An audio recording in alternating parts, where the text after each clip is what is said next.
خۆپیشاندانەکانی ناڕزایی هەفتەی ڕابردوو لە تاران دژ بە کوشتنی قاسم سولەیمانی فەرماندەی هێزی قودسی سەر بە سوپای پاسداران وا گۆڕدراوە بۆ خۆپیشاندان بۆ دەربڕینی پەژارە و تووڕەیی لەسەر ئەوەی حکومەتی تاران دان بەو ڕاستێدا دەنێت کە فڕۆکە نەفەر هەڵگرە ئۆکرانیەکەی بە هەڵا بەرداوەتە خوارەوە. دۆناڵد ترامپ لە تویتێکیدا گوتی ئەی ڕابەرانی ئێرانی خۆپیشاندەرانی خۆتان مەکوژن، ئەوانەی بە هەزارانتان هەتا ئێستا لێکوشتون یان زیندانیتان کردوون. گوتیشی جیهان چاوی لەسەرتانە و لەسەر و هەمویانەوە وڵاتە یەکگرتوەکانی ئەمریکا و چاودێریتان دەکات.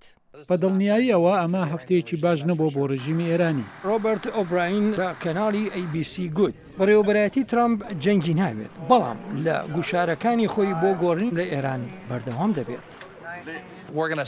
ئێمە پشتیوانی لە مافەکانی مرۆڤ دەکەین. باشترین کاریش کە بۆ ئێرانەکان و بۆ جیهانی بکەین درێژەدانمانە بۆ و پەڕی هەڵمەتی فشار بۆ ئەوەی دڵنیابین لەوەی کە ڕژیمی ئێران هەرگیز چەکی ئۆتۆمی بەدەست نەهێنێت و هەروەها لە ئاستی پرۆگرامی موشەکی باڵستیکیش خۆی کەم بکاتەوە.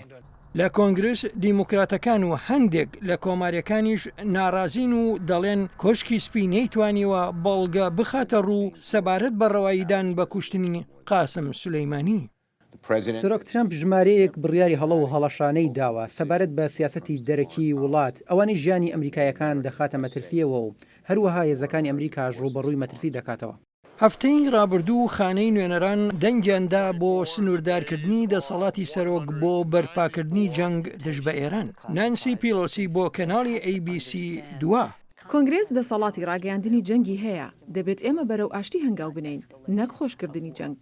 لە پرۆگرامی فیس دەنیشنی کەناڵی ABC مارک ئێسپەر وەزیری بەرگری وڵاتە یەکگرتوەکانی ئەمریکا گوتی بەر لە فەرمانی هێرشە کوشندەکەی کرایە سەر قاسم سولەیمانی من هیچ زانیاری هەواڵگریم بەدی نەکرد ئەوە دەربخات هەڕەشەی بەم زوانە لەسەر باڵوێزخانەکانی ئەمریکا هەبوو بن. ڕۆبرت ئۆبراین ڕاوێژکاری ئاسایشی نیشتیمانی گوتی ئەو بەڵگانە هەن کە ناکرێت بۆ گشتی ئاشکرا بکرێت ئەوەش لە پێناو پاراستنی توانەکانی کۆکردنەوەی زانیاری هەواڵگری ئەمریکایە.